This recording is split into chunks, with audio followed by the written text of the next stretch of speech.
Entre ayer y hoy día se han llevado dos eventos bastante importantes que tienen que ver con Venezuela, y es que la OEA y la ONU han debatido informes importantes sobre la situación de los derechos humanos en Venezuela, y a raíz de esto Corina Machado ha enviado el siguiente mensaje.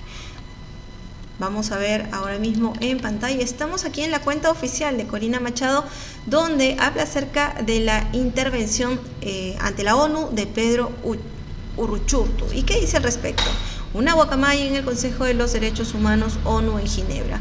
Hoy Pedro Uruchurtu denunció las brutales violaciones a los derechos humanos del régimen de Maduro en Venezuela. Él vivió en carne propia las atrocidades de la tiranía durante más de 400 días de cautiverio en la Embajada de Argentina. Todos en este consejo saben que Maduro y su régimen cometen crímenes de lesa humanidad y constituyen terrorismo de Estado.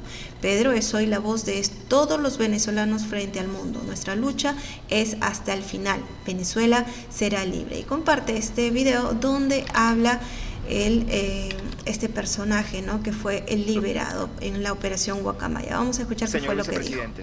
Soy Pedro Uruchurtu y estuve privado de libertad durante más de 400 días por razones políticas.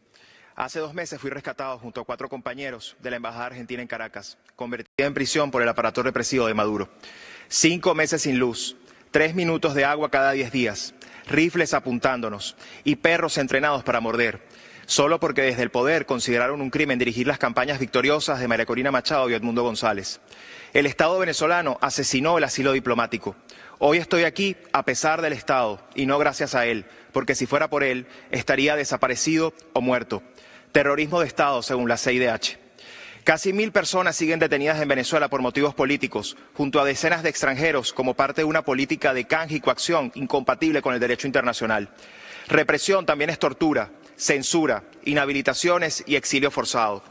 Quienes optan por normalizar lo que sucede avalan un modelo que niega los derechos a toda una sociedad.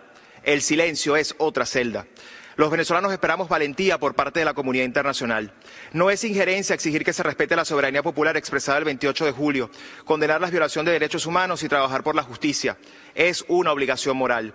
Nuestra libertad es un recordatorio de que los muros tienen grietas y si nos acompañan, esas grietas se convertirán en el camino para liberar a los que aún resisten en nuestro país. Muchas gracias. En otro mensaje, Corina Machado también se pronunció sobre lo que sucedió ayer en la OEA. Ya ha felicitado a un personaje importante, Christopher Landau. ¿Qué es lo que ha dicho? Felicitaciones por su contundente discurso ante la Asamblea General de la OEA. Usted habló con una claridad inusual sobre la erosión de la credibilidad del sistema interamericano y la necesidad urgente de volver a los principios que justificaron la creación de esta organización. La Carta Democrática Interamericana y la Convención Americana sobre los Derechos Humanos no son simbólicas, son compromisos vinculantes. Deben guiar las acciones diarias del Consejo Permanente, del Secretario General y de cada funcionario de la OEA. Durante una década, el secretario general Luis Almagro defendió esos valores sin temor ni formalismos. Llamó a las cosas por su nombre y se mantuvo firme cuando muchos eligieron el silencio. Los ciudadanos de las Américas le debemos el haber defendido lo más importante, la libertad, la democracia y los derechos humanos. Cuando estos principios son ignorados o aplicados selectivamente, la OEA se vuelve cómplice de los abusos cuya misión les obliga a combatir. Los venezolanos hemos denunciado por años el colapso de las instituciones democráticas de nuestro país, mientras que algunos Estados miembros han defendido a los responsables. Eso no es neutralidad, es traición.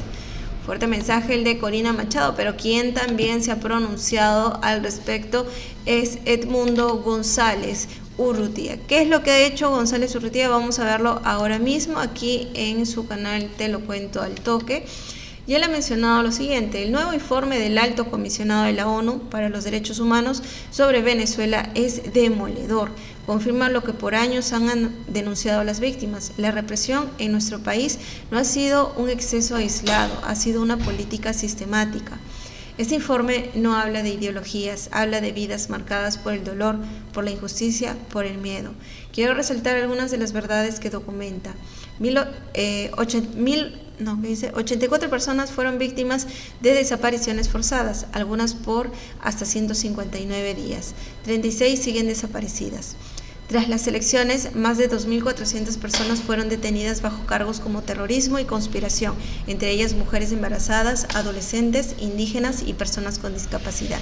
Se confirmaron 32 casos de tortura en ese mismo periodo.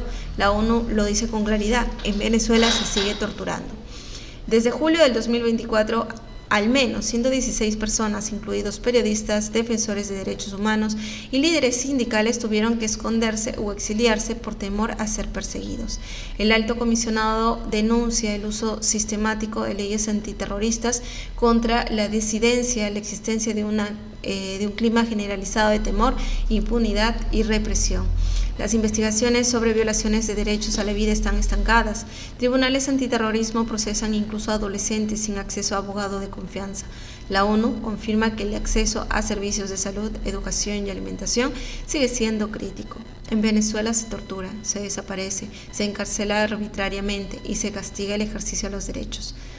Cuando una madre, una esposa, una hija, una hermana pasa 159 días sin saber dónde está su hijo, no hablamos de política, hablamos de humanidad. Cuando alguien es encarcelado por opinar distinto, no hablamos de ideología, hablamos de derechos. La verdad ha sido dicha por la ONU. Ahora le toca a Venezuela hacer justicia. El país que merecemos no puede construirse sobre el silencio ni sobre el olvido. La verdad es el primer paso. Hay que reconocer el daño, reparar las víctimas y garantizar que esta tragedia no se repita jamás. Este es el pronunciamiento por parte de Edmundo González Urrutia. Y pues bien, por otro lado, Corina Machado también ha brindado una entrevista donde vamos a ver parte de lo que ha sido esta entrevista, pero básicamente ella ha señalado que Maduro es el principal aliado del gobierno iraní en el hemisferio y ha convertido, según Corina Machado, a Venezuela en su base de operaciones criminales. ¿Qué más ha dicho en esta entrevista? Lo vamos a escuchar en este momento.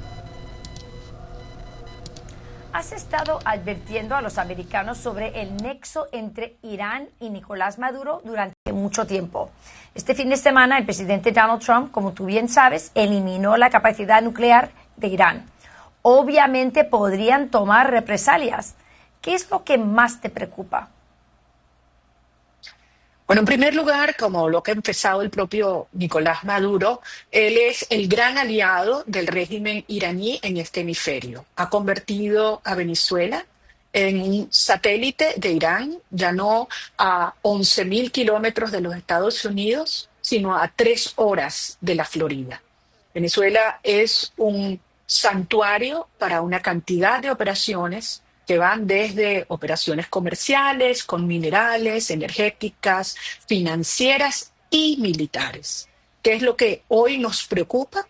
Que esta relación entre Irán y el régimen de Maduro, que empezó con Hugo Chávez, tiene como propósito no solamente desestabilizar la región, sino ser una amenaza directa a pocos kilómetros de los Estados Unidos.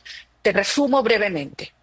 En estos 25 años se han firmado más de 400 acuerdos entre el régimen iraní y Chávez y Maduro, que como te digo van orientados a bypassear las sanciones, a apoyarse mutuamente, a comercio, incluso a actividades de complementariedad diplomática. En segundo lugar, como lo ha dicho el propio secretario Marco Rubio en su audiencia de confirmación en enero en el Senado, hoy en día se están produciendo drones de combate de tecnología iraní aquí en Venezuela, al lado de la base Libertador, una base militar. Y estos son drones que podrían hoy volar libremente sobre el Caribe.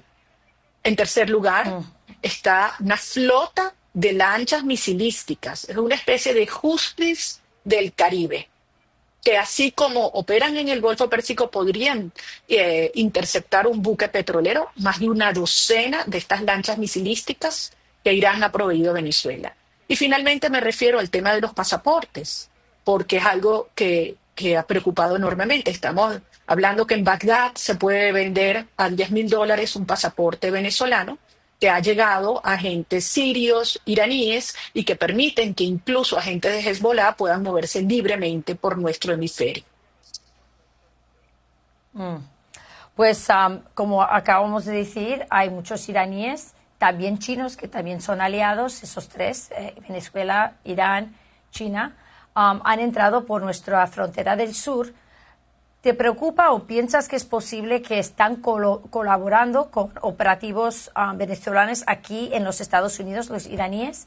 En otras palabras, ¿podría haber sleeper cells iraníes venezolanos, quizás chinos, ya preparados para hacer algo malo? Bueno, yo no quiero especular sobre temas tan delicados, pero tengo la absoluta seguridad que todos los organismos de inteligencia, de defensa y de seguridad de los Estados Unidos están al tanto, entre otras cosas, de las relaciones que han habido entre el Tren de Aragua y Hezbollah. Y estos grupos criminales se alían. Y en el caso de estas dos redes criminales, para actividades como tráfico y contrabando de oro, tráfico de personas y efectivamente para control territorial. Entonces, cuando el presidente Trump ha dicho que es una amenaza para la seguridad, la existencia de estas redes criminales, la seguridad de los Estados Unidos, y lo ha repetido el secretario de Estado, nosotros hemos insistido. Aquí hay una ventana de oportunidad y mientras más tarde se desmonte ese eje Teherán-Caracas, será más difícil prevenir estas formas de guerra híbrida que utiliza Irán desde Venezuela para desestabilizar el hemisferio. Sí, y eso es importante porque esto llega a mi próxima pregunta. Nicolás Maduro, en mi mente, es claramente una amenaza para el hemisferio occidental, eso está claro. Pero también está claro que los americanos, María, ya no se quieren involucrar en cambios de régimen. Entonces, ¿qué se puede hacer con Nicolás Maduro? ¿Qué son los next steps para ti, para tu oposición? Eso es un punto muy importante, porque muchas veces se piensa del cambio de régimen como una operación externa que busca cambiar el destino de un país con fuerza desde afuera. Eso es todo lo contrario de lo que está ocurriendo en Venezuela. Nosotros, los venezolanos, ya mandamos el cambio de régimen el 28 de julio con una victoria apabullante sobre Nicolás Maduro. Nicolás Maduro a la fuerza, atacando a los venezolanos, persiguiendo, reprimiendo, aliándose con los carteles de la droga y con estos grupos islámicos terroristas, pretende atrincherarse a la fuerza. ¿Qué es lo que nosotros hemos pedido? El apoyo internacional y en particular a los Estados Unidos. Nosotros no necesitamos boots on the ground y acciones militares convencionales, para nada. Lo que es único que necesitamos es que se aplique la ley. Y eso es la aproximación correcta que el presidente Trump ha ido implementando. Es decir, cerrar las fuentes de financiamiento ilegal que hoy son las que sostienen el sistema represivo. Bien, ahí estábamos escuchando parte de esta entrevista que brindó Corina Machado, donde ella alega, ¿no?, que Maduro sería el principal aliado del régimen iraní en el hemisferio y ha convertido a Venezuela en su base de operaciones criminales. Ella dice que la libertad de Venezuela es un tema de seguridad hemisférica, de legitimidad democrática y, por supuesto, de emergencia humanitaria. Menciona también que los venezolanos con sus votos ya ordenaron el cambio de régimen y eso lo sabe el planeta entero. Para materializarlo, menciona, ahora solo falta aplicar la ley y la justicia internacional frente a una organización criminal que usurpa el poder en Venezuela. Eso es lo que ha dicho en esta entrevista. Bueno, déjanos saber tu opinión aquí en la cajita de comentarios. Si quieres mantenerte informado, suscríbete al canal y activa la campanita. Nos vemos en otro video. Yo soy Diana y esto es Te lo cuento al toque. Hasta luego.